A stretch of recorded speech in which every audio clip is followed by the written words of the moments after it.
Well, thank you for coming tonight and welcome to Councillor Donaldson, Thank you very the much. HR. Thank you. The first item on the agenda is to elect the chairperson. So if anybody would like to be chair of HR. No, I'd like to nominate you. Yeah, that's settles it. Okay, thank you. Right, That's, that's sorry, done. that was Councillor O'Connor. Yeah. And And everybody everyone in in agreement? acceptance of one? Yeah. Yeah, thank you. All right. We don't have any apologies for absence. We have apologies from Councillor Liz Hurst, Councillor Bertie Braidwood and Councillor Matthew Scott. Oh, really? Well, that's good. Right, do any members have any pecuniary interest this evening? No. No. Right, item number 4, religious observance before the meeting. Has anybody got any comments?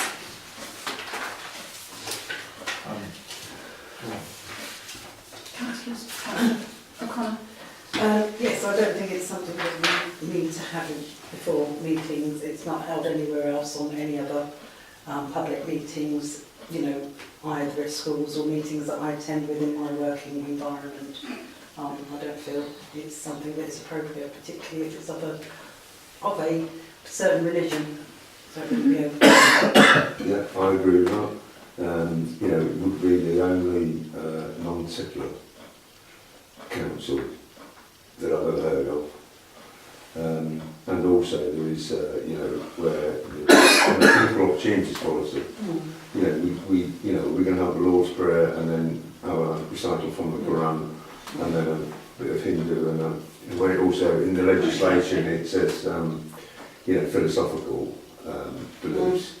That would include presumably yoga, etc. So I don't think it's, no, so we do a bit of yoga in the evening, but no, it's, I agree, it's not appropriate.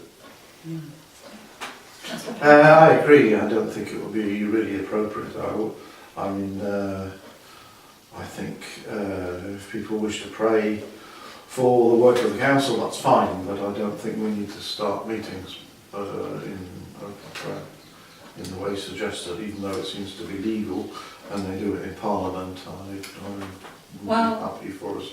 Actually, on the 10th of February 2012, the National Secular Society and another, who was Clive Bone, an atheist councillor from Bidford Town Council, Devon, versus Bidford Town Council, Devon, in the High Court, Justice Oasley held that the practice of saying prayers at the start of council meetings is in fact ultra vires, therefore unlawful under section 111 of the Local Government Act 1972, and there is no statutory power permitting the practice to continue.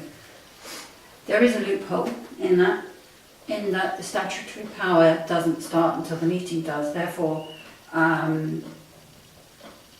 people can't say prayers before they arrive. Well, the act that in front of us is from 2015, so those dates like. Yes. But I mean, I don't.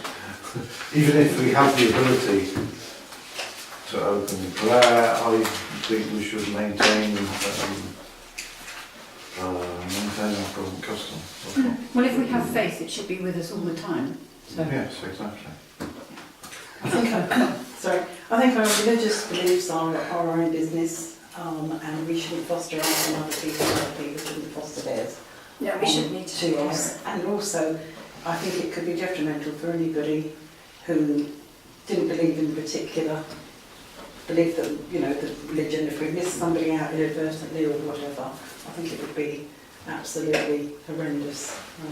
So I don't think it's Absolutely. too controversial. Yeah. Yeah. So, would anyone like to propose that? I'm quite happy to propose that we didn't.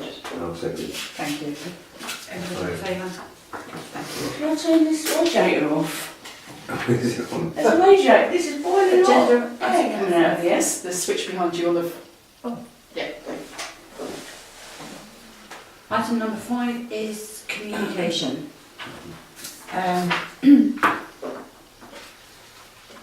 Does anybody have any comments about this? The current communication And I've noticed that there's a lot more communication from the chairman and the vice chairman. But the clerk, could you tell us, have you had much response from councillors? Requests for emails, return emails with information? I mean, it is still sporadic at times, and I think that some councillors may have issues with their emails, and I still haven't got to the bottom of that, so I need to address that. But I think sometimes, you know, for one reason or another, some people are not looking at their emails maybe daily, maybe weekly, so you do get a delayed response at times. So maybe that is something that needs to be highlighted. Councillor? Can I make a suggestion that at the top of the email, if it's requiring a response, if we could just put the thing is a response is required. I inadvertently, for one of the meetings that we were offered to go to, just took it on board and read it to myself, yes that's fine, put it in my diary, and completely forgot to actually respond to that. So I think it's just to say when it first comes, you know, with the heading of the meeting, a response to this is required.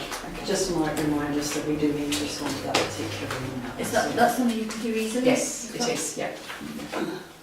Sorry. And the way that we communicate with the office, is there any way particular that councillors prefer to communicate, do you think? I mean, email is the obvious one, but is there any other way that we can communicate? Text? It's too complicated, Well, doesn't it? It needs to be one source of communication, doesn't it? I think email is the preferred, just because it's quick and easy, and you know everyone should have access to their emails regularly.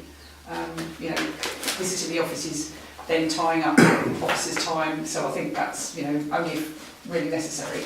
But I think email for me would be the preferred way of communicating with everybody.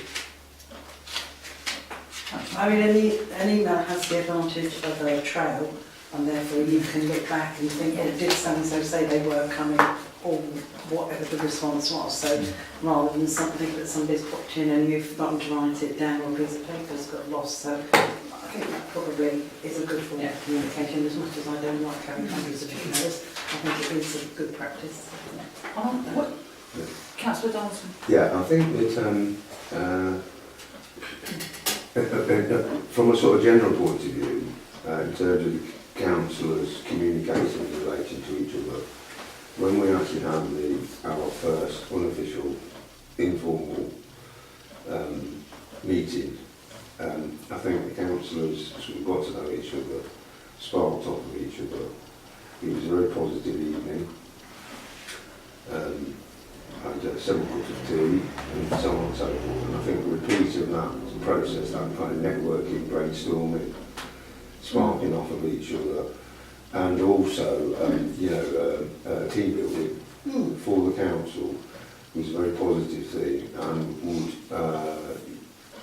face-to-face sort of meetings outside of a formal council setting, and allow us to really get to know each other and work together, pull in the same direction. So it's networking, brainstorming, Team building. Yeah. So that maybe could happen more than once a year, or more than once an election. Because I think the last time that happened was after the 2015 election, I believe. Yes. In terms of social events, it's certainly more frequent than that. Right, okay. So we have had events together on various occasions, which have contributed quite a lot to team building, dancing. Getting things away. But yes, I think it's important to meet informally. I'm not to have a meeting, but to see each other over a meal or a glass of something occasionally, just so that people can get to know each other and find out a bit what they do, because the meetings are strictly to deal with the agenda, so you don't have much chance to find out interesting things about other people. Yeah. I did just want to say, from my own point of view, as the clerk as well. I don't mind being reminded if something has slipped by or not the top of my priorities and it ought to be nearer the top. I know some people do resent being reminded of things, but I don't mind at all if it's as long as it doesn't amount to being nagged. I can cope with someone saying, you know, I need to know X, Y, Z. Okay. That's I don't know how other councillors feel about that. No, Yeah. yeah, it's, as I said, I was the perfect example. I literally had got it, put it in my diary, thought nothing more of it, and it wasn't until I thought, oh, I read this, I thought, yeah, oh, we have communication, I forgot to say. So it was, you know, so nobody knew that I had put it in my diary, nobody knew that I was happy, you know, so it was one of those things, I quickly forget it. So. Is it possible to have like a standard reminder email? If not to individuals, but just to send out one to everybody, because if they've answered it, they don't have to bother. But if they haven't, it's a Yeah. Yeah, is that practicable? I think so. Yes, I think yeah. Going back to the meetings or getting together and networking, and I mean, Councillor Donaldson was saying about something a little bit more formal that we couldn't talk about outside. You know, we couldn't meet at the Swan or somewhere. No, it would have to be, you know, as it was. Could we not So, do that private. in sort of every few months? Yeah. And then in between actually have more social engaging, more of, you know, ones that, because I know some councillors interact socially independent of everybody else, but as a whole council, you know, we go out, or we offer to everybody, not everybody's going to come, but we say, okay, next month we're going to go, when you start asking, is that... I think the offer should be there. Some people will accept social engagement, some people won't accept social engagement. That's why I think the team building is quite a good one, because it's not a social engagement, it's a council engagement to make sure that we're all happy. As you said, it's non-agenda items, it's just us getting to know each other, and just getting to know each other, and that makes a difference in a working relationship. So I think that's important. Social events are very good and nice to be ordered out, but I think this team building one is, as you said, it's important. Yes, that's... Absolutely. Well, both are useful. Yes. So, do we set something up? Should we propose that we embark on more networking of a, Yeah. you know, more, I think how would you put it? Networking of team building, Yeah, which is more serious, and then the social side of it as well. I mean, not... the social, sorry, No, I was going to say the team building I think is fine. The social side of it often involves money. People might necessarily not want to put their hands in their pockets for that. So you've got to be aware of that. So you can't say I'm going to do events or organise events and things like that. But as social events do appear, you know, that obviously we had one where we were invited to the Birchington group and stuff like that. So things like that that will naturally come up via the council, I think, are important. But you know, maybe talk about doing a social event, but we have to care for people's monies and things like that. So. Yeah, I'm sorry, I was thinking of something a little bit more casual, that didn't involve quite so much money. As in, you know, we go out for drinks, don't we? So, but then councillors can arrange that by themselves anyway. So, Yeah. but definitely, okay. well, sorry, can I just come back to the point you came back to, which is the idea of team building meetings. The standing orders and the legislation doesn't allow as much flexibility in terms of transparency. Right. And it might be helpful if the clerk, at a future meeting, could sketch out the boundaries for us, Yeah, if that's okay. absolutely. Would that be restrictions on councillor activities? No. No, it's Yeah. it's a transparency issue, I think. Absolutely. Yeah.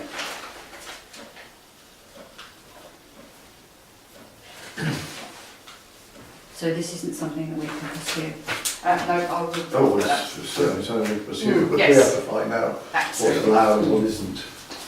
Okay, that's good. Right, moving on. Code of practice. The clerk provided us with draft code of practice. If you've had a chance to look at this, what comments does anybody have?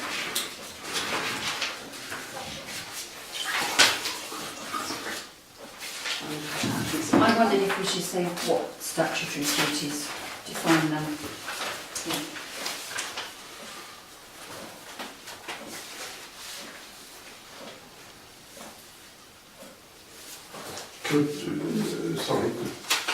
We have a code of practice and a code of conduct.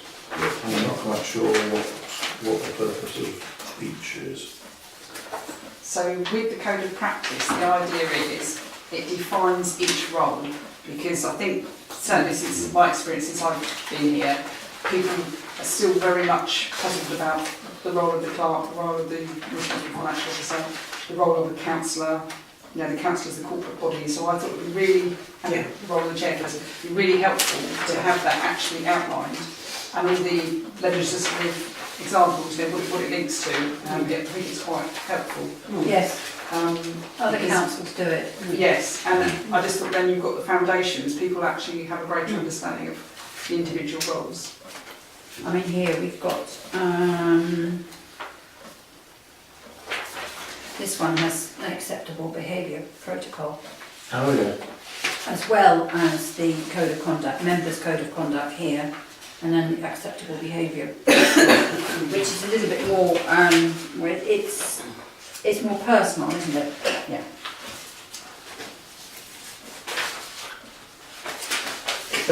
Jill, Yeah, so this was literally my first draft, Yeah. so this is just to get sort of, you know, to people's imagination and to see if it's something we want to develop, really. Thank you. So, Councillor Bennett.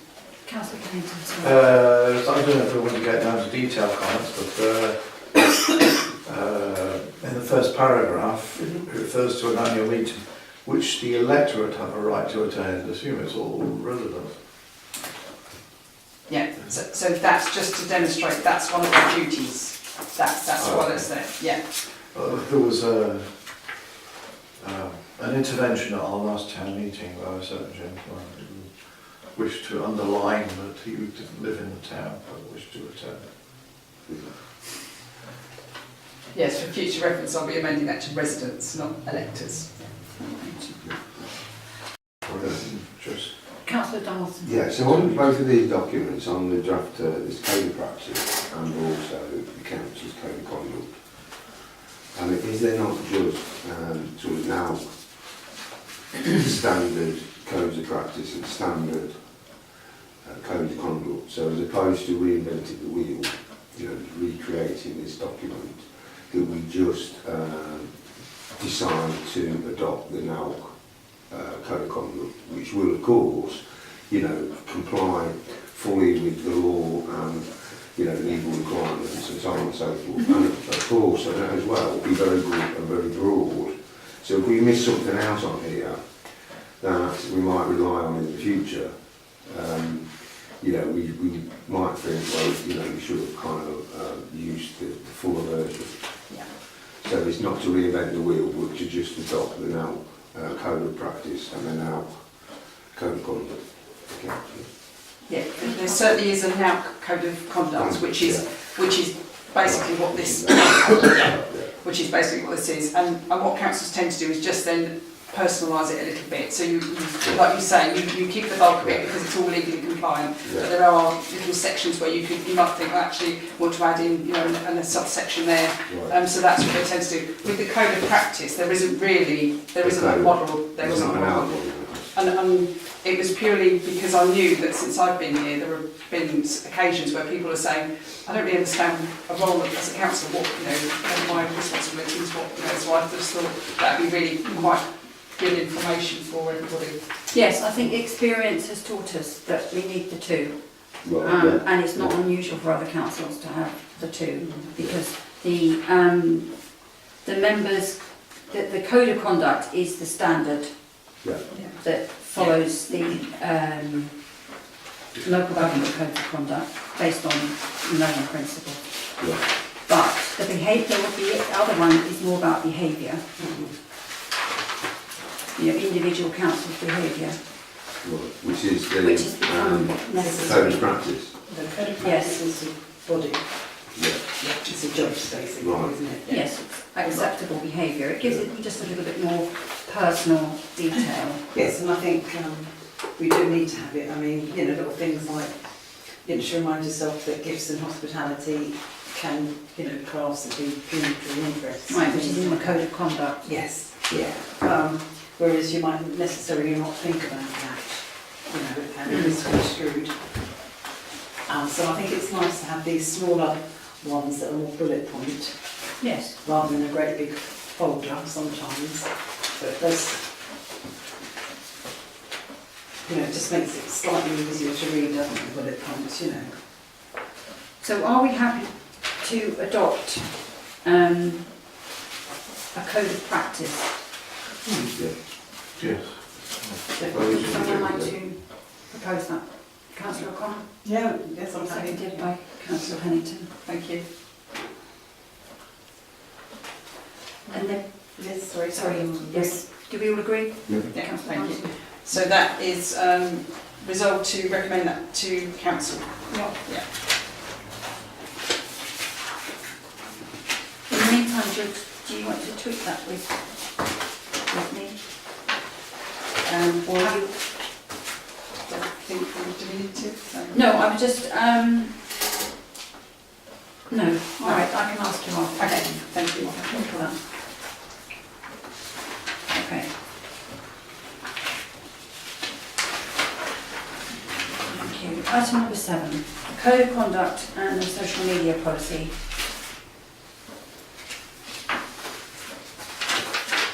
Do any councillors have any comments about the code of conduct? Councillor Pennington. Why does it refer to the Westgate-on-Sea Parish Council? Well, it says at the top Westgate-on-Sea Council, and thereafter talks about Parish Council. Yes. I think this is the 2015 version that probably came out before, because I know you started as a parish, didn't you? And then it was changed to a town council, is my understanding. First meeting. Yes, we're trying to make it a little bit more personal to the council. What are your needs, Jill, from this? From the revisiting of the code of conduct, what would you like to? I just thought it would be a good opportunity because I think it hasn't been looked at now for a while. Certainly I wanted to present it to council next week with some, the absolutely obvious ones is obviously from parish to town. But I just thought there might be another couple of items here as well that could be addressing. So it's whether or not members and the Human Resources Committee have any thoughts. If not, I will make some suggestions for council next week. I had some thoughts which I've put down. I don't know if you want to read through them afterwards. Yes, please, that would be, thank you, that would be really helpful. But when I looked at it, and it's got to cover everything, and our policies are really, really important, as we all know. Mm-hmm.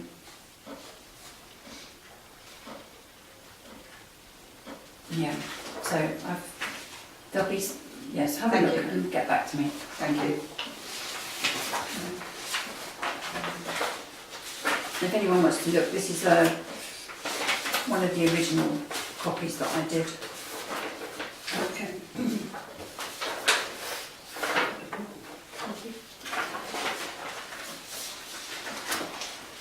And the one we have at the moment is a bit impersonal, isn't it? Yes. And from what we've looked at on other councils, it's a bit more meaty. It is, yeah, some of them But are it's very, important that we add everything, and not everything is in that. yeah. Thank you, take that motion. And the social media policy. Does anybody have anything to say about that? Having looked at it? Councillor Donaldson. Um, Bless you. Well, yeah, I mean, yes, it's fine. I think, yeah, I think people often have problems with social media that is, you know, maybe ought to be a sort of golden rule, which is if you haven't got anything nice to say, then don't say anything at all. But, yeah, I'm very on that. I mean, I found on the face of it, it was a bit wordy. Yeah, it is a bit long. And it doesn't refer to any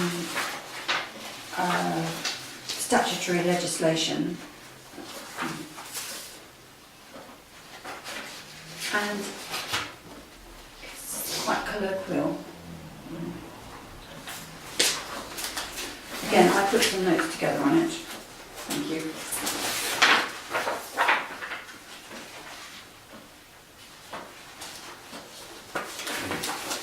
Thank you very much.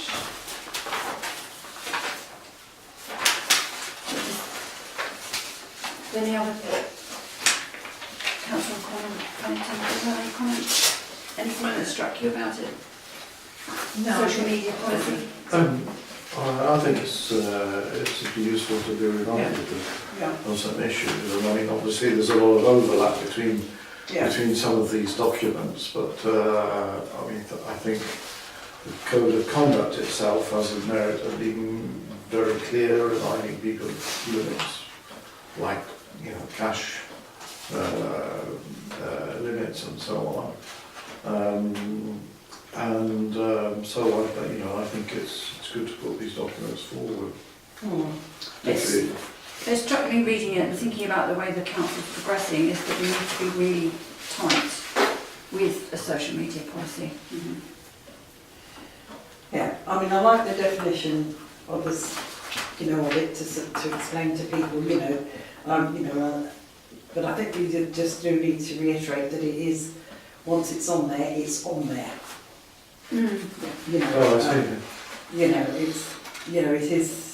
It is that. So, I mean, misunderstanding, I think it ought to be very clear and, maybe highlighted that social media, once it's out there, it is out there. You can't take it back.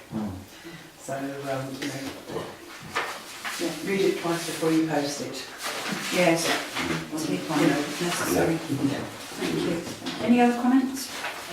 No, I just think you're right. It just needs to double check. I think it is saying breaches of confidentiality. I think that's something like that. Maybe should be highlighted because there's some smaller issues and there's some really heavy issues like confidentiality and things like that. That people sometimes don't realise what they're doing. So I think we just need to reiterate. So maybe put them into a 1 to 10 order of what's really important of that. Okay. So I think just because there are some things that are really important, I think they should be highlighted a little bit more. So Okay. that's fair. Yeah, we definitely should have one. Jill, was there anything you particularly wanted to draw attention to with the social media? I mean, I know you're really, really busy with other things at the moment.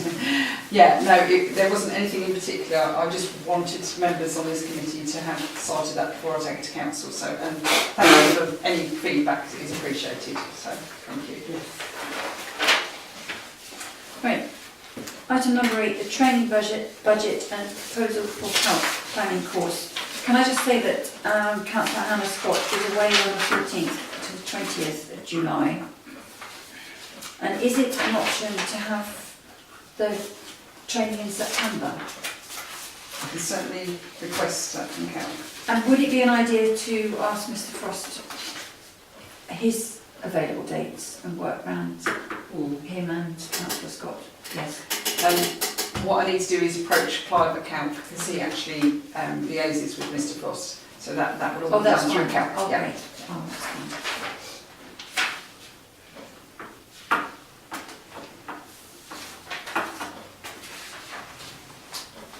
Did everybody read the email about the training? And I did, but I'm trying to think of the date. liaising with others. We haven't set a date. Good. because I thought I'd missed it then. No, it was just about reducing, being more economic by joining up with others in the area for the planning. Yes, I think that's a Inviting them. Your shared practices is good. Right, we need to make a decision on that. So, would somebody like to propose that we go ahead with this according to the information in the clerk's email and the fact that outlined. Councillor Johnson.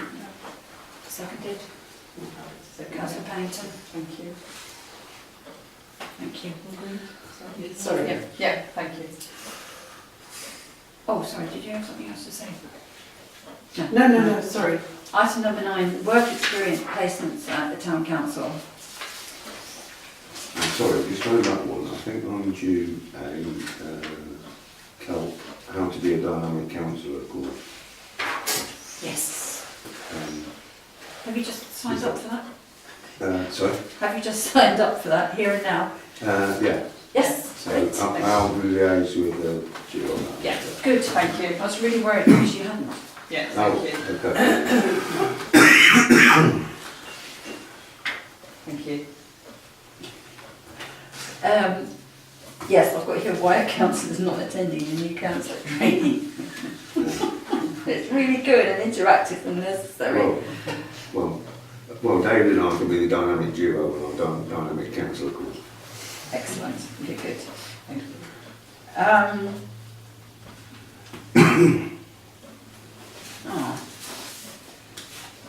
Yes, so we've resolved the training. Yes. So we're item number 9, aren't we? Yes, I was going to say something else about that. It was about communication that we talked about, but that also involves training and learning something new, which causes the brain to build neurons, which I figure is an anti-aging process as well, or anti-aging. I think that's difficult. I mean, I'm doing quite a few training courses. I know within you're work, firing off your neurons you know, anyway. So you know, it's a little bit kind of, you know, the thought of taking on more training courses when I'm, you know, doing my own training courses through my own job is sometimes a bit. You think, no, I can't take anything more. So, No, it is difficult for councillors who are working, who are still working. It is difficult, but it is important. Yeah. Isn't it? Okay. Number 9, the work experience. Did everybody read what's been proposed? So, yeah, thank you. We've been approached by local residents to inquire, or sorry, the town has been approached by local residents to inquire for an opportunity for work experience placement for a young person for a limited period to observe the town council and gain an understanding of the role they play in the community. I just thought with that contact, this might be a good opportunity to bring that to the Human Resources Committee. We can advertise for potential work experience placements and certainly do a sort of recruitment process, but not that formal. And this could be schools students, because I know they traditionally have a 2-week work experience placement in July, or it could be interns, if that is an opportunity from universities. And so I just thought it'd be quite good to do a report for you all and bring that to your attention. Is this something that you would encourage? Yes, You would like yes, to do? yes. Councillor Pennington. Yes, firstly, the person who approached me is somebody I don't really know, but it was a brief suggestion. It's not somebody that, you know, I'm trying to prepare the way for.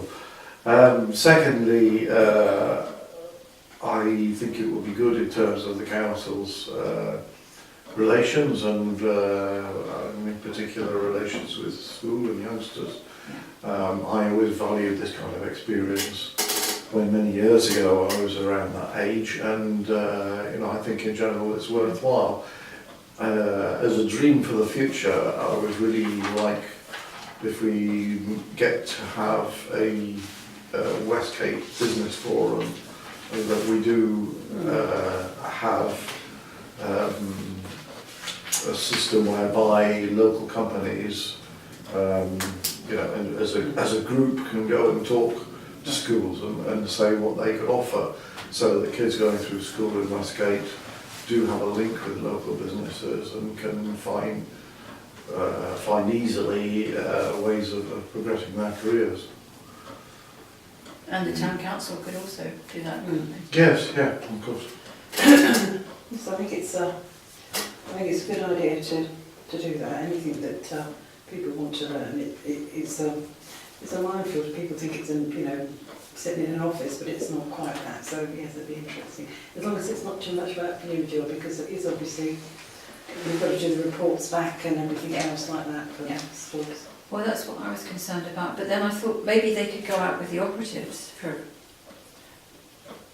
Certainly, under a certain age, I would not suggest that. Okay. Yeah, for certain reasons. Right. But I also had envisaged that. They're not listening. We'll Okay. talk about that. But I certainly envisaged that councillors could be involved as well, because you could have, an afternoon where, say, Councillor O'Connell was available and she'd sit with somebody for an hour or two with a financial background. It could be equally Councillor Pennington who comes in and talks about the heritage and things that you have experience with. It could be, all of your expertise and skills. Yes, sorry, Councillor Dawes, I didn't want to leave you out. I don't know you well enough yet, but Apart from that, we Yeah. talk about the Labour Party or something. but I know that you've expressed like the funding opportunities that you that all those skills are huge, for somebody for their future careers and life. It's life skills. So that's what I was envisaging. We could have some sort of programme, because it would have to be a structured programme. It's not that you're getting somebody in here to do photocopying for 4 hours. That's not the idea. It's supposed to be. But I think that would be a really good idea. Yes, well, I thought that, because they had a couple of days in the office and they could go with councillors, even if councillors were going to outside meetings. I mean, that's all part of it, social and networking side of things, isn't it?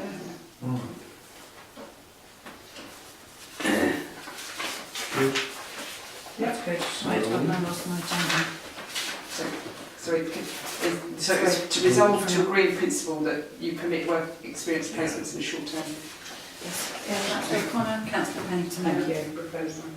Thank you.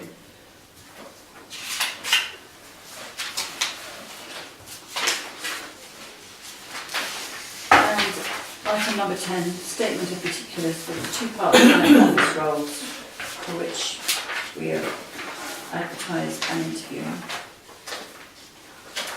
Jill, do you... Thank you. Yes, so obviously the recruitment process is well underway, and it was resolved that these 2 roles would be actually advertised for and recruited for.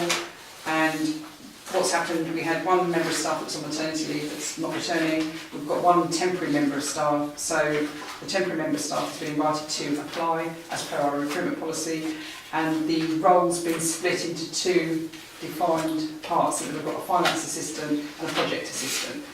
And it actually balances out quite nicely, as you'll see from the key responsibilities. And I think that will make a huge difference to us for certainly projects and everything that we're trying to achieve, because the hours, there's not enough hours in the day at the moment for me and the administrator at the moment. So I just wanted to share those with you to let you see what the responsibilities were for each role. Thank you. Lovely. No, thank you very much.